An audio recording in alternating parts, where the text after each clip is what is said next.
Olá, meu nome é Edson Barros e eu estou gravando aqui uma aula sobre produto vetorial. O objetivo dessa aula é para uma aula teste para a vaga de professor substituto de matemática no campus de Itapetininga dos Institutos Federais. O plano de aula apresenta o tema da aula, no caso nós escolhemos o tema 1, vetores no espaço tridimensional, produto vetorial, definição e aplicação. Falamos aqui dos objetivos, do conteúdo, da metodologia proposta. Vou dar ênfase que estamos desenvolvendo essa aula baseada na literatura feita pelos professores Dorival e Renati. Quando a gente fala de orientação de vetor universo V3, nós temos o seguinte: nós sabemos que três vetores quaisquer determinam uma base para o universo V3 que nós vamos trabalhar, sendo que na verdade existem infinitas bases que podem ser adotadas. Então, se nós olharmos aqui embaixo, nós temos a base E1, E2, E3, ela é composta no sentido anti-horário, e temos também a base F1, F2, F3, que é composta no sentido horário. Bom, em cima dessa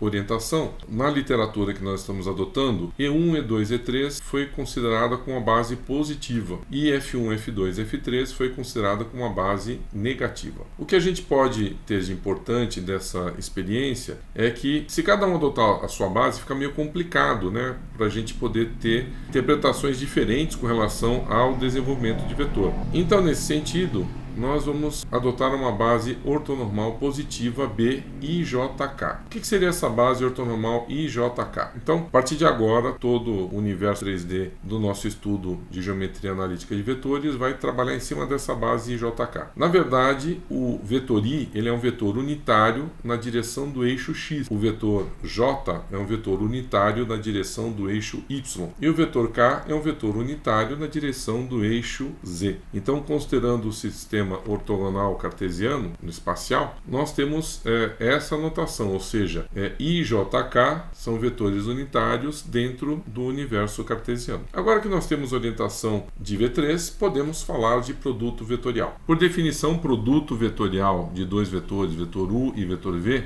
é representado por U circunflexo V. Algumas notações colocam U x'inho V, como você pode encontrar aí na projeção, né? Na verdade, vai muito de autor para autor. Duas situações podem acontecer a partir dessa representação. O resultante do produto vetorial pode ser nulo. Quando é que isso acontece? Quando os vetores forem interdependentes, ou seja, o vetor U e o vetor V forem de alguma forma interdependentes um no outro. Normalmente são vetores que têm a mesma direção, ou seja, são paralelos entre si, mas a intensidade, o sentido pode variar. Você pode dizer, por exemplo, que um vetor é 2 vezes o outro, ou que um vetor é menos 3,5 vezes o outro. Então, nesse caso, quando você faz um produto vetorial entre eles, o resultado vai ser um vetor nulo. Mas, a maioria dos casos, vai acontecer de você ter vetores onde existe um ângulo formado entre eles, ou seja, vetor U e vetor V não são paralelos entre si, existe um ângulo formado entre eles. E nesse caso, os vetores são definidos por intensidade, direção e sentido. Então, nesse caso, como é que seria a intensidade ou o comprimento do vetor? O comprimento desse vetor resultante do produto vetorial, matematicamente, poderia ser o módulo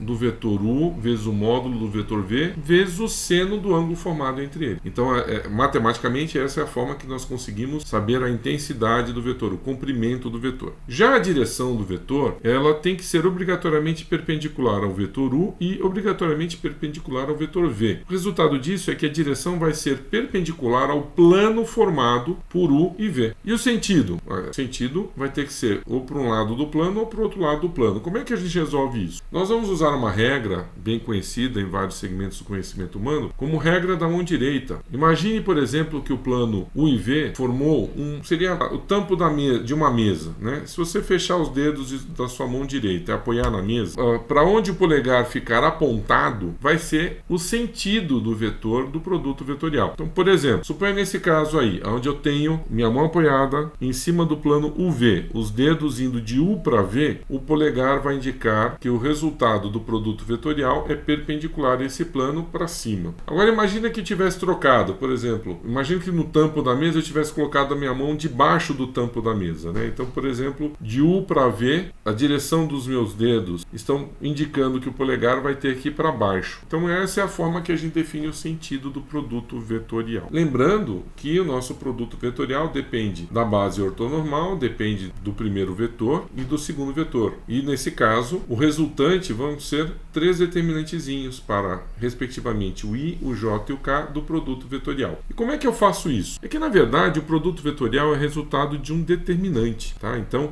onde a primeira linha ela é gerada da base ortonormal, a segunda linha desse determinante é o vetor, o primeiro vetor, no nosso exemplo aqui, o vetor u, que é x1, y1 e z1, e a terceira linha é o segundo vetor, no caso o vetor v, que é x2, y2 e z2. Muito bem, agora que nós sabemos que esse determinante gera o cálculo, possibilita o cálculo do nosso vetor, né, então nós sabemos aí, quer dizer, cada subvetorzinho, cada dimensão, determinantezinho desse aí é gerado a partir daquele principal.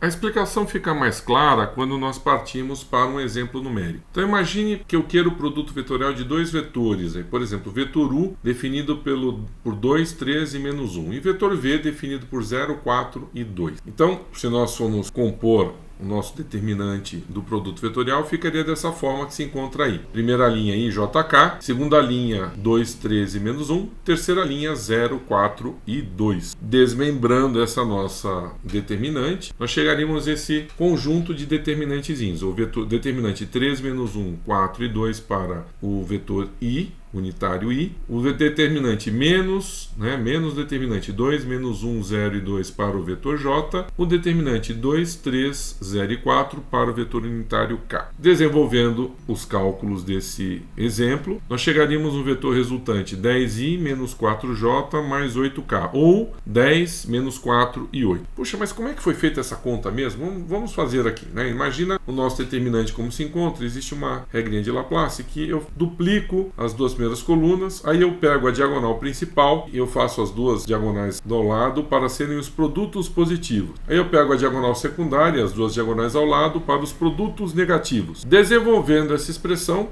nós chegamos basicamente nesse termo aqui, quer dizer, o produto vetorial UV é igual a 3 vezes 2 vezes I, mais, abre parênteses, menos 1 vezes 0, vetor J, mais 2 vezes 4 vezes K, essa é a parte do produto positivo, menos, ou seja, o produto negativo, abre parênteses, menos 1, fecha parênteses, vezes 4i, mais 2 vezes 2 vezes j, mais 3 vezes 0 vezes k. Desenvolvendo isso aí, chegamos finalmente na resposta que é apresentada no livro, 10i menos 4j mais 8k, ou 10 menos 4, 8. E nos cabe agora falar das propriedades do produto vetorial. Destacam-se 3 propriedades, considerando os vetores u, v, w no universo V3, e uma constante real alfa. Se nós tivermos, por exemplo, a primeira propriedade, eu tenho u, produto vetorial v, se eu trocar a ordem, ele vai ser equivalente a menos v, produto vetorial u. A segunda propriedade, se eu multiplicar por uma constante um dos vetores do produto vetorial, a mesma coisa que se eu multiplicasse a constante no produto vetorial, vai dar o mesmo resultado. E a terceira propriedade seria equivalente a uma distributiva, ou seja, um vetor vezes a soma de 2 vetores, soma vetorial de 2 vetores, é equivalente